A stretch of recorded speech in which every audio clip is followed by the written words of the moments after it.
Viewers எல்லாருக்கும் வணக்கம். எல்லாரும் எப்படி இருக்கீங்க? இஃப்தார் சீசனுக்கு நிறைய ஸ்நாக்ஸ் ரெசிபிஸ் கேட்டுட்டு இருக்கீங்க. அதுல ரொம்ப முக்கியமா போன வருஷத்துல இருந்து நோம்பு கஞ்சி ரெசிபி கேட்டுட்டு இருந்தீங்க. அதை தான் இன்னைக்கு ஷேர் பண்ண போறேன். ஸோ இன்னைக்கு ஷேர் அண்ட் ரஹீமா மாதிரி துணி எல்லாம் தலையில போட்டிருக்கேன்னு நினைச்சிருப்பீங்க. பட் எனிவேஸ் நாங்க சர்ச்சுக்கு போகும்போதும் பிரேயர்ல உட்காரும் போதும் இந்த மாதிரி தலையில துணி போட்டுக்கிறது வழக்கம் தான். நம்மளோட முஸ்லீம் ஃப்ரெண்ட்ஸ், ஃபேமிலி, ஃபாலோவர்ஸ்க்காக இன்னைக்கு ரமதான் முபாரக். இந்த ரெசிபி நான் எப்படி பண்றேன்னு பாருங்க. முஸ்லீம் ஃப்ரெண்ட்ஸ் உங்களோட சஜஷன்ஸும் இந்த ரெசிபி பார்த்துட்டு கண்டிப்பா சொல்லுங்க. பண்ணலாமா?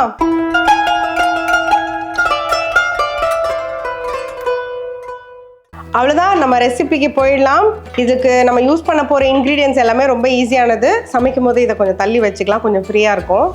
இன்றைக்கி நோம்பு கஞ்சி செய்கிறதுக்கு நான் 1 கப் சீரக சம்பா அரிசி எடுத்திருக்கேன். நல்லா வாசனையாக இருக்கும். நீங்கள் பச்சரிசியும் எடுத்துக்கலாம், பாஸ்மதி அரிசியும் எடுத்துக்கலாம், இல்லை ஹெல்த்தியான எந்த மில்லட்டில் வேணாலும் நீங்கள் செஞ்சுக்கலாம். ஓட்ஸில் செஞ்சுக்கலாம், ரத்தசாலி அரிசின்னு இன்னும் எனி ஹெல்தி வெரைட்டி ஆஃப் அரிசி நீங்கள் இதுக்கு சூஸ் பண்ணிக்கலாம்.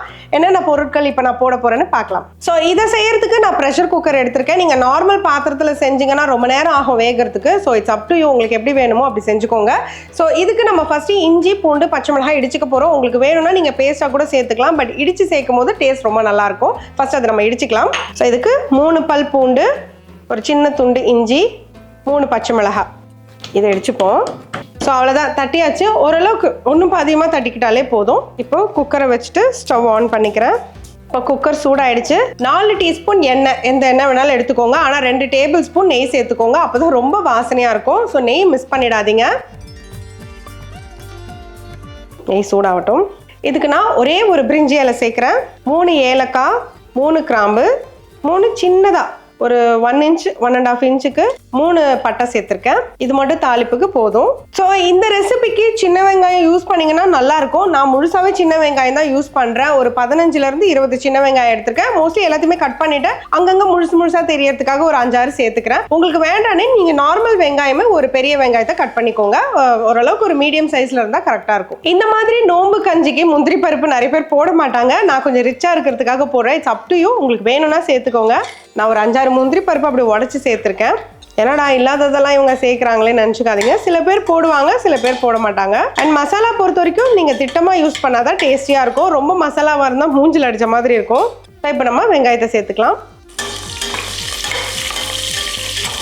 வெங்காயம் முந்திரி பருப்போட வதங்கிறது ரொம்ப வாசனையாக இருக்குது. இதில் நம்ம இடித்து வச்சோம் இல்லையா, இஞ்சி, பூண்டு, பச்சை மிளகாய், அதை உள்ளே சேர்த்துக்கலாம். இந்த 3 பச்சை மிளகாய் மட்டும்தாங்க அந்த மொத்த கஞ்சிக்கும் காரம் கொடுக்கும். ரொம்ப காரமெல்லாம் இருக்காது. பயப்படாமல் யூஸ் பண்ணுங்கள். உங்களுக்கு வேண்டாம்னா இஞ்சி பூண்டு பேஸ்ட் கூட யூஸ் பண்ணிக்கலாம். அதையும் ஒரு வதக்கிக்கோங்க. ஸோ இப்போ வெங்காயம் இவ்வளோ வதங்கினதே போதும். பாருங்கள், வெறும் கண்ணாடி பதம் வந்திருக்கு. இதுவே போதும். இப்போ இதில் 100 கிராம் மட்டன் கொத்துக்கறி நான் சேர்த்துக்கிறேன். இதுக்கு பதிலாக நீங்கள் சிக்கன் சேர்த்துக்கலாம், இல்லை பீஃப் கூட சேர்த்துக்கலாம். உங்களுக்கு என்னென்ன ப்ரிஃபரன்ஸ் இருக்கோ அதுக்கேற்ற மாதிரி சேர்த்துக்கோங்க. இல்லை வெஜிடேரியனாக கூட நீங்கள் செய்யலாம். வெறும் பீன்ஸ், கேரட், கேபேஜ் எல்லாமே நீங்கள் என்னென்ன வெஜிடபிள்ஸ் வேணும்னாலும் அது உள்ளே சேர்த்து செஞ்சுக்கலாம். நீங்கள் இப்போ பள்ளிவாசலில் பார்த்தீங்கன்னா அவ்வளோ பேருக்கு கொடுப்பாங்க. ஒரு 100-200 பேருக்கு அட் அ டைம் கொடுப்பாங்க. பக்கெட்டில் ஊற்றி வச்சுட்டு கொடுப்பாங்க. எல்லாரும் வீட்டில் இருந்தெல்லாம் பாத்திரம் எடுத்துகிட்டு போய் வாங்குவாங்க. ஸோ அங்கெல்லாம் வந்து இவ்வளோ மட்டன் சிக்கன்லாம் அஃபோர்ட் பண்ண முடியாது. ஸோ ஃபுல்லாக வெஜிடேரியனாக தான் செய்வாங்க. வெஜிடபிள்ஸ் நிறைய உள்ளே சேர்த்துப்பாங்க. பீன்ஸ், கேரட்லாம் நல்லா அள்ளி போட்டு செய்வாங்க. ஸோ நீங்கள் பள்ளிவாசலில் சாப்பிட்ருக்கீங்கன்னா அந்த டேஸ்ட் எப்படி இருக்கும்னு உங்களுக்கே தெரியும். ரொம்ப டேஸ்டியாக இருக்கும். ஸோ இதுலேயே நம்ம புதினா கொத்தமல்லியே சேர்த்துடலாம். சும்மா கொஞ்சமாக புதினா, கொஞ்சமாக கொத்தமல்லி சேர்த்துருக்கேன். கிட்டத்தட்ட என்னங்க அந்த பிரியாணி ஃப்ளேவர் வரும். காலங்காத்தால் அவங்க குடிக்கிறதுக்கு திம்முன்னு இருக்கும். பட் நிறைய பேருக்கு பாவம் 4:30 மணிக்கெலாம் எழுந்திரிச்சு குடிச்சிட்டு வேலையை பார்க்கணும். ஒரு நாள் ஃபுல்லாக எதுவும் சாப்பிடாம இருப்பாங்க.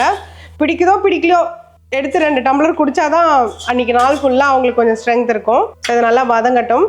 ஸோ அந்த இஞ்சி, பூண்டு, பச்சை மிளகாய் இதோட வந்து அந்த கறி வேகிறது வந்து ரொம்ப வாசனையாக இருக்கும், நல்லா ஃப்ளேவர்ஃபுல்லாக இருக்கும். இதில் நான் ஒரு கேரட்டு, நீங்கள் கஞ்சி நோம்பு கஞ்சி இதுக்கு முன்னாடி குடிச்சிருந்தீங்கன்னா அங்கங்கே இந்த மாதிரி ஆரஞ்சு கலரில் இருக்கும், அது கேரட் தான். ஸோ ஒரு கேரட்டு, நல்ல ஒரு பெரிய கேரட்டை கட் பண்ணி சேர்த்துருக்கேன். இது கூட ஒரு சின்ன தக்காளி, ரொம்ப புளிப்பு சேர்க்க தேவையில்ல, ஒரு சின்ன தக்காளி மட்டும் சேர்த்துருக்கேன். அதையும் வதக்கிக்கலாம். ஒரு 2 நிமிஷம் வதங்கட்டும். இது ரொம்ப ஆக்சுவலி குவிக்காக செஞ்சலாம், ஹெல்த்தியும் கூட. இப்போ பார்த்தீங்கன்னா எனக்கு நல்ல கோல்டு இருக்குது. இன்றைக்கி இந்த ரெசிபி நான் செய்யணும்னு சூஸ் பண்ணதுக்கு காரணம் என்னென்னா, வீட்டில் எல்லாருக்குமே கோல்டு, காஃப் இருக்குது. ஸோ இது ரொம்ப இதமாக இருக்கும் சாப்பிட்றதுக்கு அண்ட் ஹெல்த்தியும் கூட. அதனால தான் இந்த கஞ்சி செய்கிறேன். ஸோ நீங்கள் கண்டிப்பாக ட்ரை பண்ணுங்கள். ஸோ கஞ்சிக்கு தேவையான உப்பு நான் இப்போவே சேர்க்குறேன். 2 டீஸ்பூன் கல் உப்பு எடுத்திருக்கேன். இது கூட 1/4 டீஸ்பூன் மஞ்சத்தூள், 1/4 டீஸ்பூன் கரம் மசாலா, உங்களுக்கு வேண்டாம்னா ஸ்கிப் பண்ணிக்கோங்க. மஞ்சத்தூள் நிறைய போட்டுறாதீங்க, ரொம்ப மஞ்சளாக வந்துடும். கரம் மசாலா கூட ஒரு 1/4 டீஸ்பூன் தான் சேர்த்துருக்கேன். பேசிக்காக இது ஒரு மைல்டாக இருக்கணும், ரொம்ப ஸ்ட்ராங் ஃப்ளேவர் இருந்தால் சாப்பிட முடியாது. இப்போது இதுலேயே நான் அரிசி சேர்க்க போகிறேன். நான் ஆல்ரெடி சீரக சம்பா அரிசி 1 மணி நேரம் ஊற வச்சுருந்தேங்க. மினிமம் 1 to 2 hours ஆகுது அரிசி உங்களுக்கு ஊறணும், அப்போ தான் நல்லா உங்களுக்கு வெந்து வரும். ஸோ இதை உள்ள சேர்த்துக்கிறேன். இந்த மசாலாவோட கொஞ்சம் பெரட்டலான்ட்டு. ஸோ 1 கப் சீரக சம்பா அரிசிக்கு நான் 1/4 கப் பாசிப்பருப்பு எடுத்திருக்கேன், 2 டீஸ்பூன் கடலைப்பருப்பு, 1/2 டீஸ்பூன் வெந்தயம். இதையும் 1 மணி நேரம் நான் ஊற வச்சுருந்தேன். 2-3 முறை கழுவிட்டு ஊற வச்சுக்கோங்க. 1/4 கப்புக்கு மேலே பருப்பு சேர்க்காதீங்க. ஸோ இந்த மசாலாவோட நம்ம அரிசியை வதக்கிக்கலாம். ஒரு 2-3 நிமிஷம் வதக்கிட்டு நம்ம தண்ணி சேர்த்துக்கலாம். ஸோ 1 கப் அரிசிக்கு நம்ம 1/4 கப் பருப்பு சேர்த்துருக்கோம். இதுக்கு 6 கப் தண்ணி ஊற்றிக்கிட்டிங்கன்னா கரெக்டாக இருக்கும். ஏன்னா இதுக்கப்புறம் நம்ம தேங்காய் பாலும் சேர்க்க போகிறோம். ஒரு 1/2 முடி, நல்ல பெரிய தேங்காயிலேருந்து 1/2 முடி தேங்காவை நீங்கள் பால் எடுத்து வச்சுக்கோங்க. தண்ணியாக இருந்தாலும் திக்காக இருந்தாலும் anything is fine, it's up to you. நான் வந்து ஒரு மீடியமாக ஒரு திக்னஸ் இருக்கட்டும் அந்த மாதிரி எடுத்திருக்கேன். ஒரு 2 டம்ளர் தண்ணி ஊற்றி நான் பால் எடுத்து வச்சிருக்கேன். அதை அப்படியே உள்ள சேர்த்துக்க போகிறேன். பட் அது வெந்ததுக்கு அப்புறம் தான் சேர்த்துக்கணும். ஸோ பார்த்தீங்கன்னா அரிசியெல்லாம் நல்லா வதங்கிருக்கு, அந்த ஃப்ளேவர்ஸ் எல்லாம் ரொம்ப சூப்பராக இருக்குது. இப்போ இதில் நம்ம தண்ணி ஊற்றிக்கலாம். நான் சொன்ன மாதிரி 1 கப் அரிசிக்கு 6 கப் தண்ணி ஊற்றிக்கோங்க. ஸோ நான் தண்ணி ஆல்ரெடி அளந்து வச்சுருக்கேன், உள்ளே சேர்த்துக்கிறேன். தண்ணி ஜாஸ்தியானா கூட பிரச்சனையே கிடையாது, ஏன்னா இது கஞ்சின்றதுனால எவ்வளோ தண்ணியாக இருந்தாலும் நல்லா தான் இருக்கும். ஸோ இப்போ உப்பு மட்டும் செக் பண்ணிவிட்டு நம்ம க்ளோஸ் பண்ணி 6 விசிலுக்கு வேக வச்சு எடுத்துக்கலாம். பட் நான் என்னோட ப்ரெஷர் குக்கரில் 2 விசில் தான் விடுவேன், ஏன்னா ரொம்ப சீக்கிரம் வெந்து வந்துடும். ஸோ உங்கள் ப்ரெஷர் குக்கர் எப்படின்றது உங்களுக்கு தெரியும். ஸோ அதுக்கேற்ற மாதிரி 6 விசிலா 10 விசிலா இல்லை என்ன மாதிரி 2 விசிலான்னு முடிவு பண்ணிக்கோங்க. ஸோ நான் உப்பு செக் பண்ணிவிட்டேன், நீங்களும் செக் பண்ணிவிட்டு அப்புறமா நீங்கள் ப்ரெஷர் குக்கரை க்ளோஸ் பண்ணுங்கள். நான் 2 to 3 விசில்ஸ் தான் கொடுக்க போகிறேன். உங்கள் ப்ரெஷர் குக்கர் எப்படின்றது உங்களுக்கு தெரியும். மினிமம் 6 to 7 விசில்ஸ் நீங்கள் தாராளமாக கொடுக்கலாம். மீடியம் ஃப்ளேமில் வச்சுக்கோங்க. ப்ரெஷர் தானாக ரிலீஸ் ஆகிற வரைக்கும் நான் வெயிட் பண்ணியிருக்கேன். ஓப்பன் பண்ணி பார்த்துடலாம். நம்மளுக்கு தேவையான கன்சிஸ்டன்சி வந்திருக்கு. அப்படியே வரலனாலும் நீங்கள் இன்னும் 2 விசில் தாராளமாக கொடுத்துக்கலாம். எனக்கு வந்துருச்சு, இருந்தாலும் நான் இந்த குழச்சி விட்டுக்கிறேன். பாருங்கள் கன்சிஸ்டன்சி எப்படி இருக்குன்னு. வாவ், நல்ல வாசனையாக இருக்குது.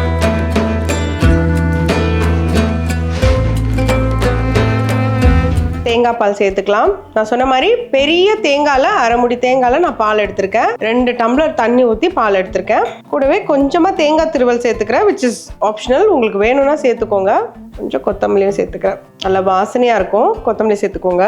இதில் உங்களுக்கு வேணும்னா நீங்கள் தண்ணி கூட இன்னும் சேர்த்துக்கலாம், சுடு தண்ணி சேர்த்துக்கலாம். பட் எனக்கு இந்த கன்சிஸ்டன்சி ஓகே. இன்னும் தண்ணியாக வேணும்னா நீங்கள் சேர்த்துக்கோங்க. பட் இந்த கன்சிஸ்டன்சி தான் எங்கள் வீட்டில் எல்லாரும் சாப்பிடுவாங்க. இது பாருங்கள், பர்ஃபெக்டாக இருக்குது பாருங்கள். நான் இப்போ க்ளோஸ் அப்பாக காட்டுறேன் உங்களுக்கு.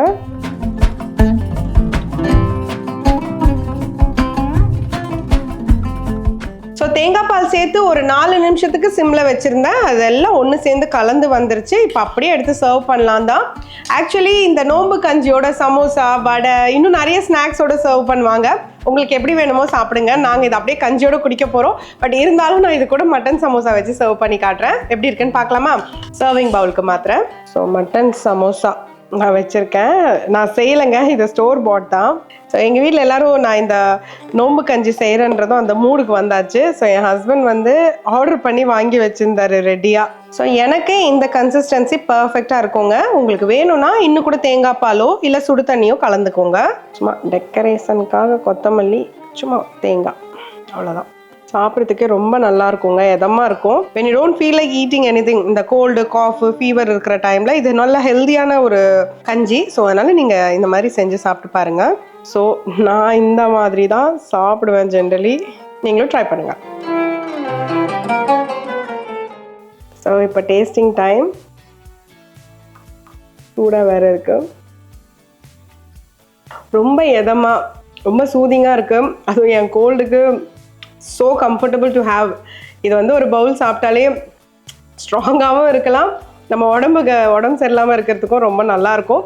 இது இந்த மாதிரி சமோசாவோட, மசால் வடையோட, ஸ்ப்ரிங் ரோல்ஸ் இது மாதிரி வச்சு சாப்பிடுங்க. ஏன்னா ஐவ் சீன் என்னோட முஸ்லீம் ஃப்ரெண்ட்ஸ் எல்லாம் காலையில் இந்த மாதிரி ஒரு காம்பினேஷனில் சாப்பிடுவாங்க. நீங்களும் நிச்சயமாக ட்ரை பண்ணுங்கள். And Muslim followers and friends, உங்களுக்கு இதில் ஏதாவது நான் இன்க்ரீடியன்ட் மறந்துட்டேன், இல்லை இதில் இதை சேர்த்தா ரொம்ப நல்லா இருக்கும்னா கமெண்ட்ஸில் சொல்லுங்கள், நான் நிச்சயமாக படிப்பேன். ஸோ மற்றவங்களாம் கண்டிப்பாக ட்ரை பண்ணுங்கள். ட்ரை பண்ணும்போது மறக்காமல் ஸ்டவ்வோடு சமைக்கும் போது கொஞ்சம் லவ்வோடு சமைச்சிங்கன்னா சுமாராக இருக்கிற சமையல் கூட சூப்பராக இருக்கும். எப்படி?